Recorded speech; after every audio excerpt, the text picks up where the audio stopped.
Hi dear students, in our last session we discussed the concepts of dipole moments, and we derived very important two derivations, that is the electric field due to the axial line of the dipole as well as the equatorial line. And after that we studied the important concept, that is the force experienced by the dipole when it is placed in uniform electric field.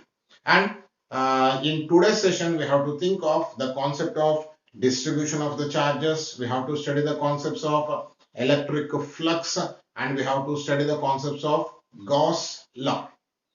So, coming to the distribution of charges, as we already know, one of the property of the charge, that is quantization property.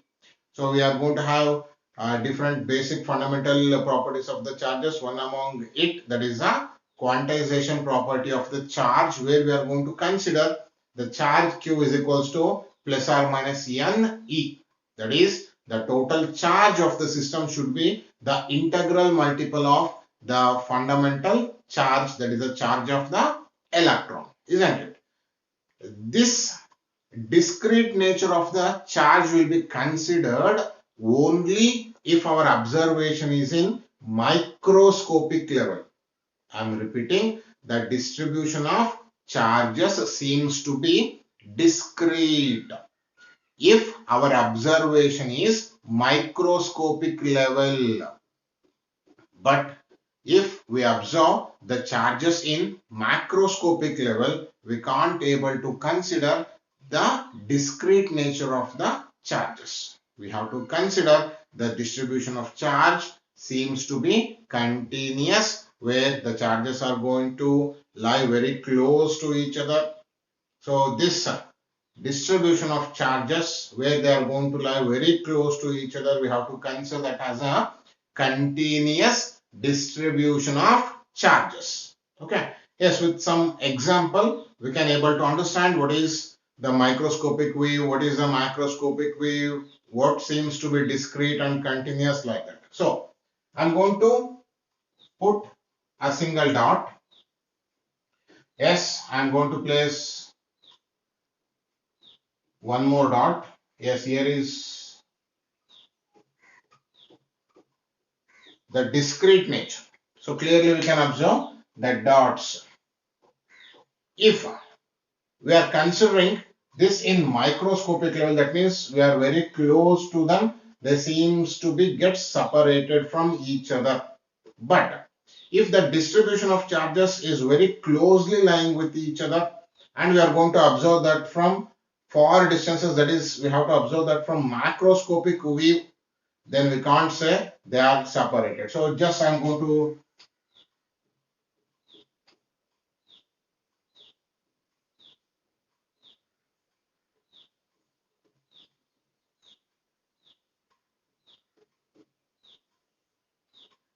yes, if we observe them very closely, we can just consider them as separate. But if you are going to observe them from a large scale, then we can't say they have been separated. So now they seems to be like a straight line.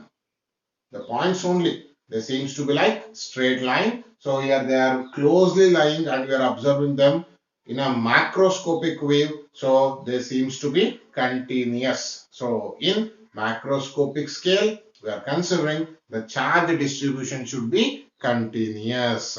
And for finding or for measuring the electric field, because of the distribution of the charges, we have to study the concepts of charge density. So ಈಗ ನಮಗೆ distribution of charge continuous ಅಂತ ಗೊತ್ತಾಗಿದೆ. So with the help of this distribution of the charges, we should be able to find the electric field. So in order to find the electric field, we should know the concept of charge density. So what is charge density means?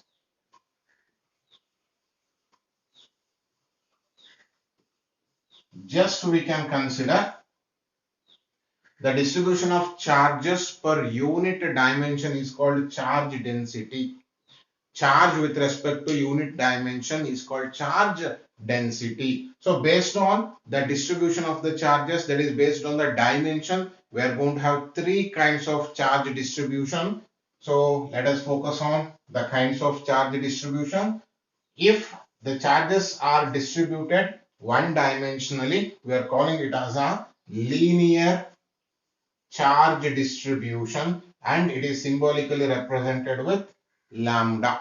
So the first kind of distribution of the charge we have linear charge distribution, where we are considering the one dimensional distribution of the charges. If the charges have been distributed on a surface, so if we are thinking of a surface, it should be two dimensional. So in that case, we are going to consider the charge density as a surface charge density.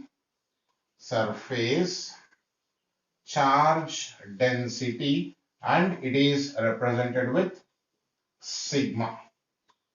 Lambda stands for linear charge distribution or linear charge density. Sigma stands for surface charge density. In the same way, if the distribution of the charges is over the given volume of the element, then we have to consider the distribution of the charges as volume charge density or volume charge distribution, where it is represented with the symbol rho.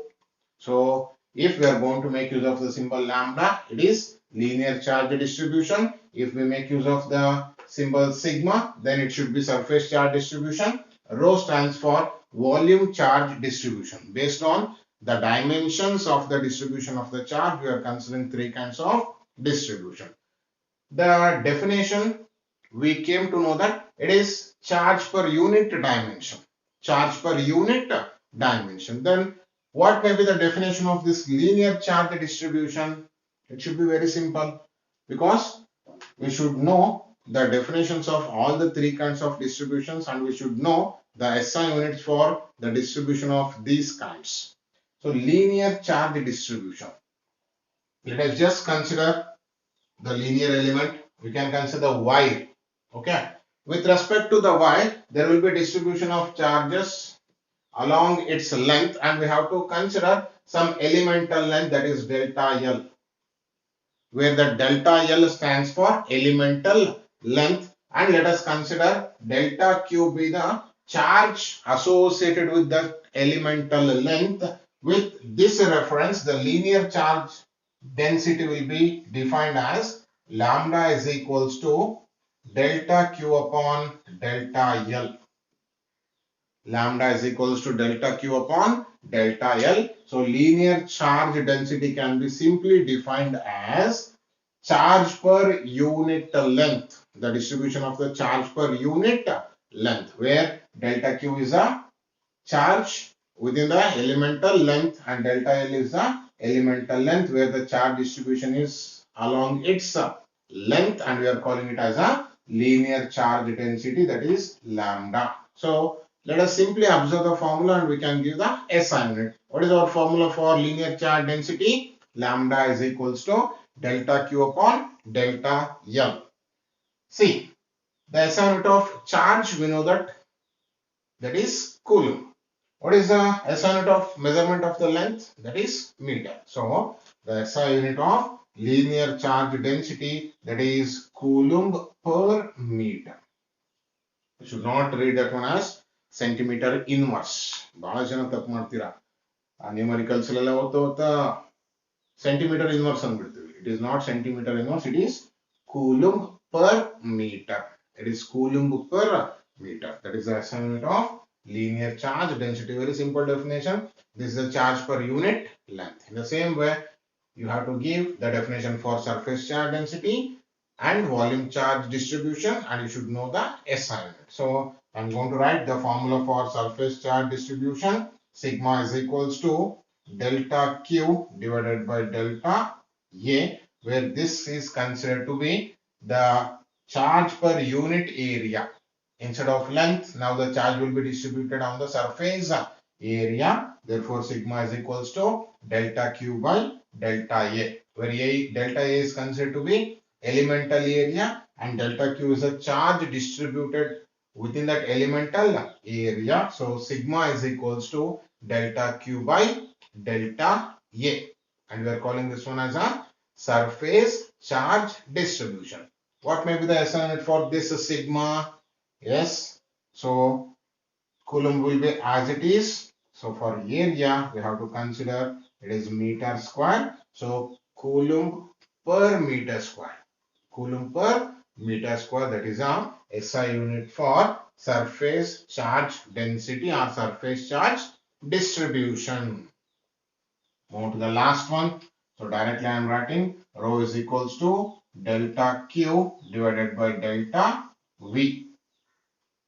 You should only get the definition of that. It is very simple. Charge per unit volume, and its SI unit will be Coulomb per meter cube. Coulomb per meter cube. So we are going to need this distribution of the charges while studying the concepts of Gauss law, while measuring the electric field with respect to the distribution of the charges along its length or along its area or along the volume. So this is very important. So we have three kinds of distribution of charges based on the dimensions, and we are considering the distribution of charge in macroscopic level. It is continuous distribution of charges. It is not discrete, it is continuous distribution of charges. So after this, now let us move on to the concepts of electric flux, and we have to study the concepts of Gauss law. So the concept of electric flux is very important, where we are going to consider the area element, and we should understand how the flux varies with respect to the orientation of the given surface area. Okay. So electric flux. What is the advantage or what is the physical significance of this electric flux means? This electric flux gives the strength of the electric field. It gives the strength of the electric field. So electric field, we know that already it will be represented with the help of the field lines, and we also studied the properties of the field lines. Now electric flux, which is represented with the letter phi, and in subscript we can write E. So this phi E stands for electric flux. So what is electric flux means? Here if we consider some given elemental area, the number of field lines passing this elemental area normally, that will give the flux. That will give the flux. ನೋಡಿ ಇಲ್ಲಿ ಇರೋ ಎಲ್ಲಾ field lines flux ಜೊತೆಗೆ associate ಆಗಿದೆ ಅಂತ ಹೇಳಿಕ್ಕೆ ಬರೋದಿಲ್ಲ. The number of electric field lines crossing the given surface area normally, that is called flux. That is called flux. So ಈ diagram ಅಲ್ಲಿ yes, we are considering three of the lines were crossing the given surface area normally. So if this is the direction of electric field, and here we are going to have many number of field lines, how many field lines will cross this given surface area normally? That will be the flux. That will be the electric flux. So for better understanding, we have to consider the concepts of area element here. What is area element means? By the formula we are going to write electric flux is equals to vector E dot vector A. Yes, this is very important. Already we know that electric field, it depends on direction, so it will be vector only. But here we are writing A, that is an area. Area is not a vector, area is a scalar.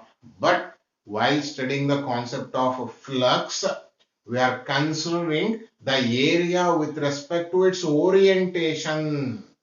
Then it should be vector, and we are calling this A as a not simply area, it is called as area vector.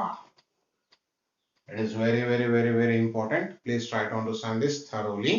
So flux concept kalilike area scalar agidru saha, we should consider that area as a vector, and we are calling that one as a area vector. So what is this area vector means? It has the same magnitude as the surface area, but this area vector is always normal to the given surface area. The area vector is always normal with respect to the given surface area.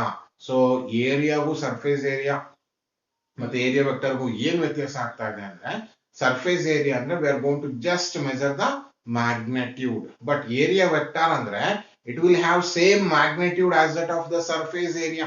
ಈಗ ಇದ್ರದ್ದು surface area length into breadth ಏನೋ ಮಾಡ್ತೀವಿ, area ಬಂತಲ್ವಾ. So the magnitude of this area vector is same, but there will be some direction. That direction is nothing but always normal to given surface area. So ಈಗ ಸ್ವಲ್ಪ confirm ಮಾಡ್ಕೊಳ್ಳಿ. Yes, let us consider.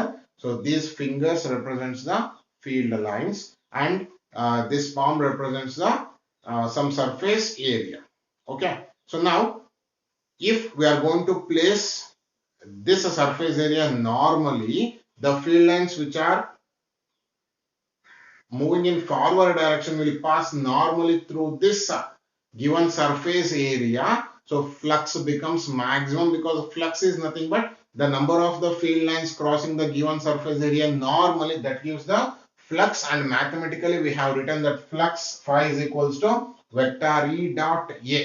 So now the important thing is, what is area vector now here? So area vector has same magnitude as the surface area, but its direction will be always normal with respect to that given surface area. Yes, ಈಗ the things should be clear. ಇದು surface area. Area vector ಅಂದ್ರೆ magnitude ಇದೇ ಇರುತ್ತೆ, ಅದರ direction ಏನಿರುತ್ತೆ ಅಂದ್ರೆ always that area vector is normal with respect to the surface area.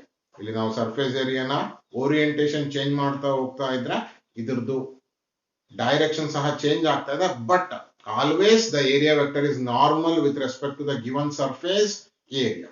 Yes, ಈಗ ಸ್ವಲ್ಪ ನೋಡಿ, ಇಲ್ಲಿ 4 field lines ಇದಾವೆ ಅನ್ಕೊಳ್ಳಿ, just for a reference. So ಈಗ ನಾವು normally we are placing the surface area, so all the field lines will pass through the given surface area normally, so flux becomes maximum.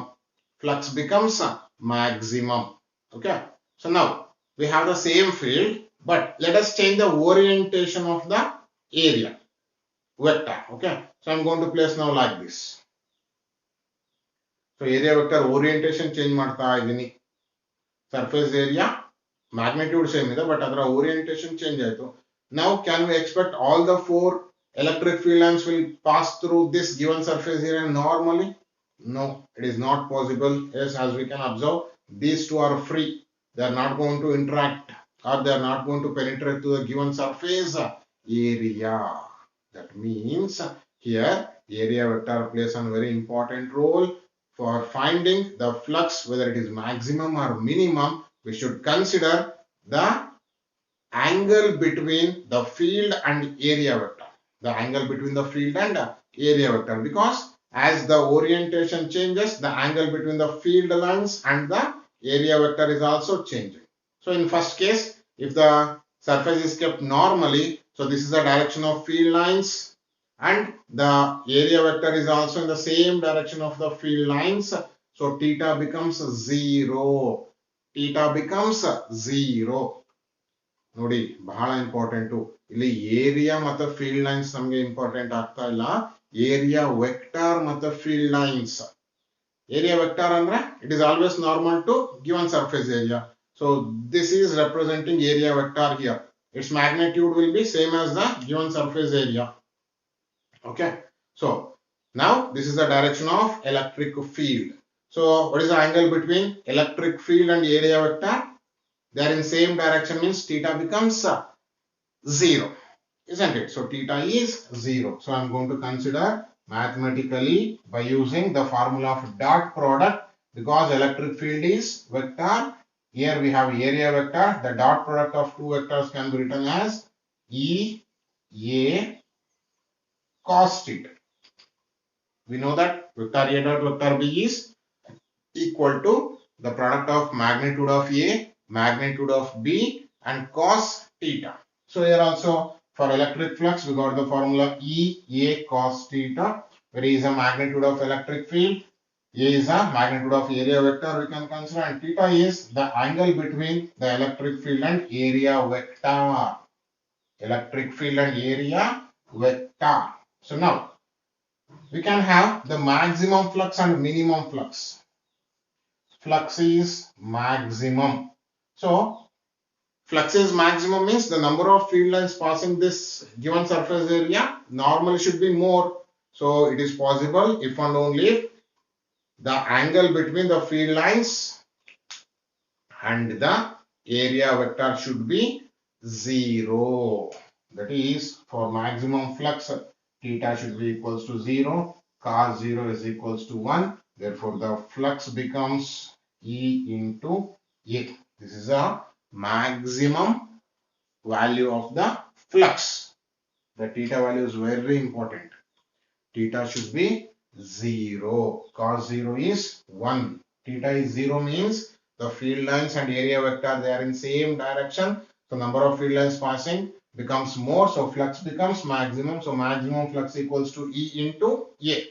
In the same way, if we are going to change the orientation, the field lines passing normally will decrease. That means the flux value is decreasing. So when we can expect minimum flux, observe here, so the flux value decreases, and now none of the electric field lines can pass through the given surface area normally, isn't it? So ಇಲ್ಲಿ ನೋಡಿ electric field lines ಇದೆ, ಈ surface ಏರಿಯಾನ ಈ ರೀತಿ orient ಮಾಡಿ ಇಡ್ತಾ ಇದ್ವಿ. So ಈಗ we have to measure the angle. ಯಾವ ಎರಡರ ಮಧ್ಯೆ angle measure ಮಾಡಬೇಕು? So here the direction of the electric field is in forward direction only, and area vector is normal with respect to that surface area. So now the angle between the electric field and area vector is downwards, right? That is 90 degree. So in this case, none of the electric field lines are passing through the given surface area. So theta, if it is equals to 90, flux becomes minimum. So phi will be minimum. That is nothing but 0 because none of the lines can pass through it. Yavaga, if theta becomes 90 degree. What is this theta?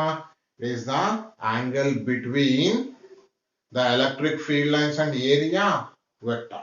So it will be like this. Electric field lines are in forward direction and area vector is downwards, that is 90, and we know that cos 90 is equals to 0. So 0 into anything, it becomes 0. So we should know the definition of electric flux, the formula for electric flux.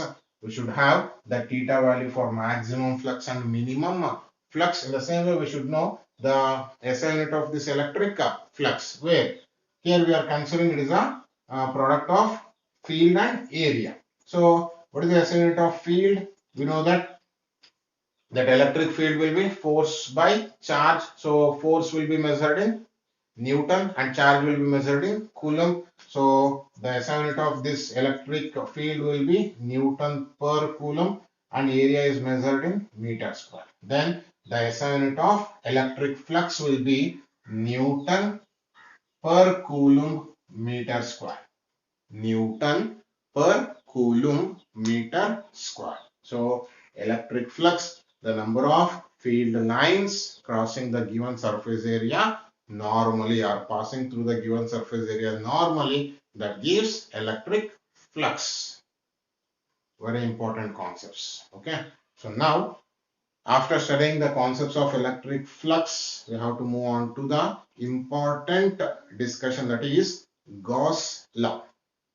After studying the Gauss law, we have to study the applications of Gauss law. That completes the theory part. Okay.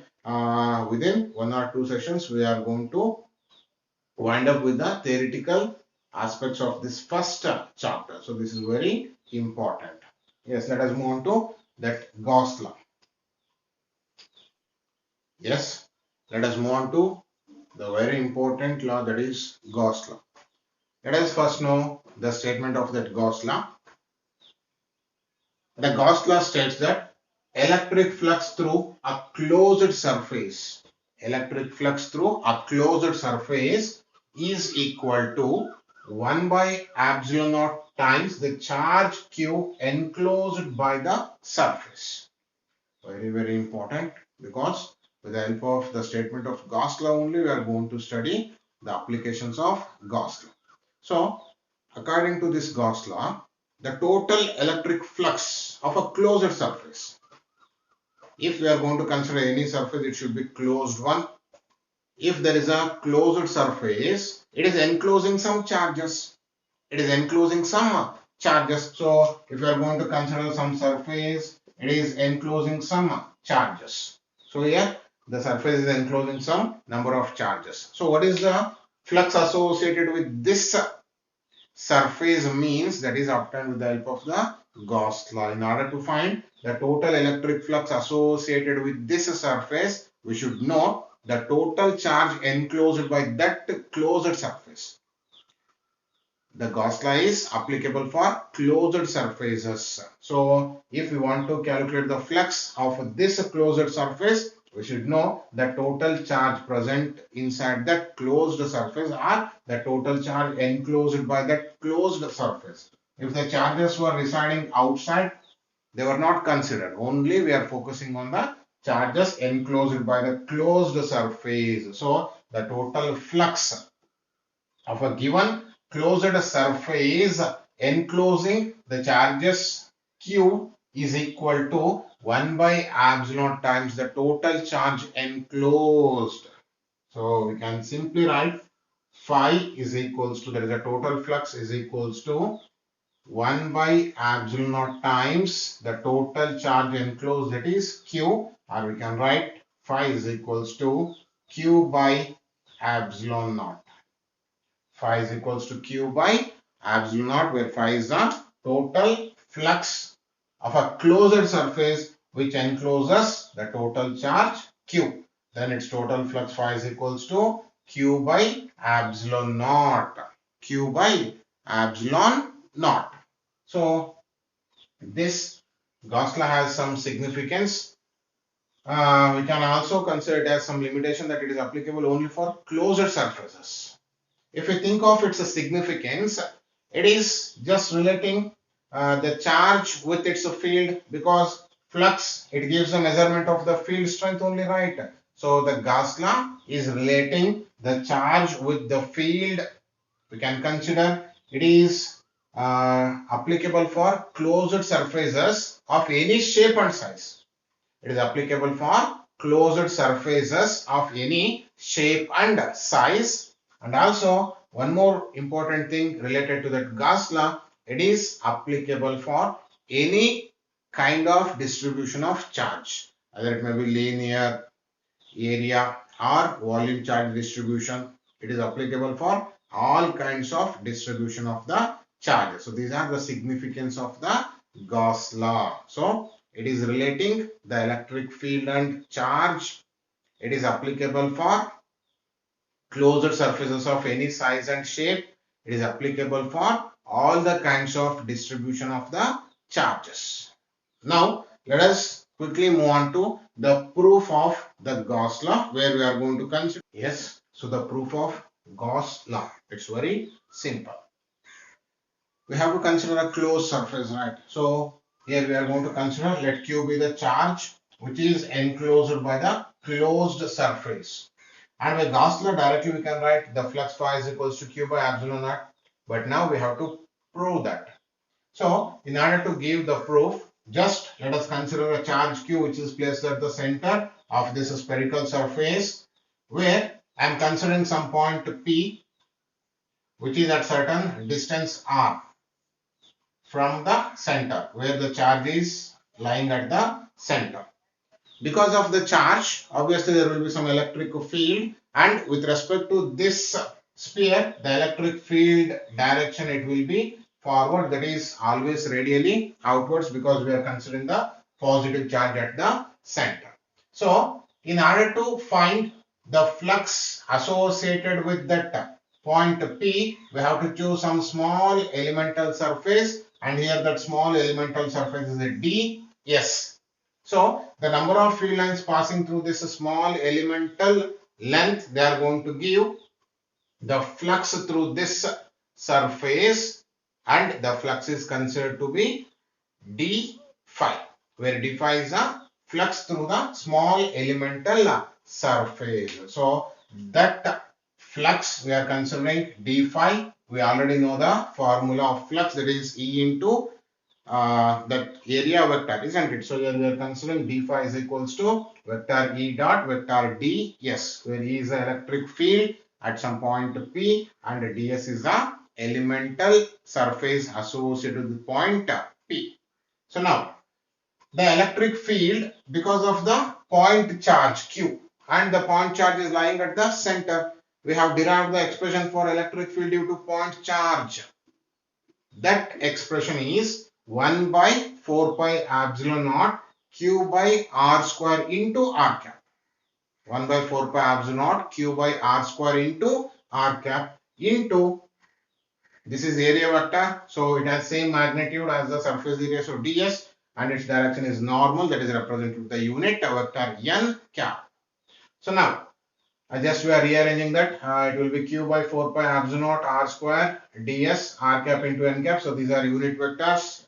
They have magnitude equals to 1. Here epsilon naught, that is permittivity of free space. We already studied that in case of that Coulomb's law. Nothing to think much about that epsilon naught. Just we are using that repeatedly. And now that d phi is equals to q into ds divided by 4 pi epsilon naught into r square.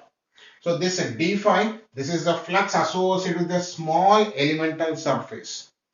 Now, if you want to find the flux associated with this entire spherical surface with the charge at the center, So this entire sphere is accumulating the charge Q. Then the total flux with respect to this entire sphere we have to find now. So d phi, we already know that is the flux with respect to small elemental surface. So the total flux with respect to the entire sphere will be obtained with the help of the integration for closed surface. That is the closed integral. So phi is equals to integration of d phi. So here we are representing, that is for closed surface. That is a closed integral of d phi, that is equals to integral. What is d phi? As we already know that d phi is equals to q into ds divided by 4 pi epsilon naught r square. So let us substitute the d phi here. So q into ds divided by 4 pi epsilon naught into r square. So integration is applicable for variable. So here q, 4 pi epsilon naught r, they are considered to be constant. So they should be written out of the integral sign. So q divided by 4 pi epsilon naught into r square will be as it is. Integration is applicable for ds. What is a ds? Small elemental surface. So integration of ds means we have to consider such a small elemental surfaces throughout the sphere. So it gives the entire sphere. So the integration of ds, that gives the total surface area of the sphere. So we just left with phi is equals to q upon 4 pi epsilon naught r square into the surface area of the sphere, that is 4 pi r square, where r is the distance of the point P, or it becomes the radius. So here that 4 pi and that r square will get cancelled. We just left with q by epsilon naught. So phi is equals to q by epsilon naught, where phi is the total flux associated with this closed surface, which is enclosing the total charge q. Therefore, we got phi is equals to q by epsilon naught. So this is a simple proof for the Gauss law, where it states that the total flux of a given surface area enclosing the charge q will be 1 by epsilon naught times the total charge, isn't it?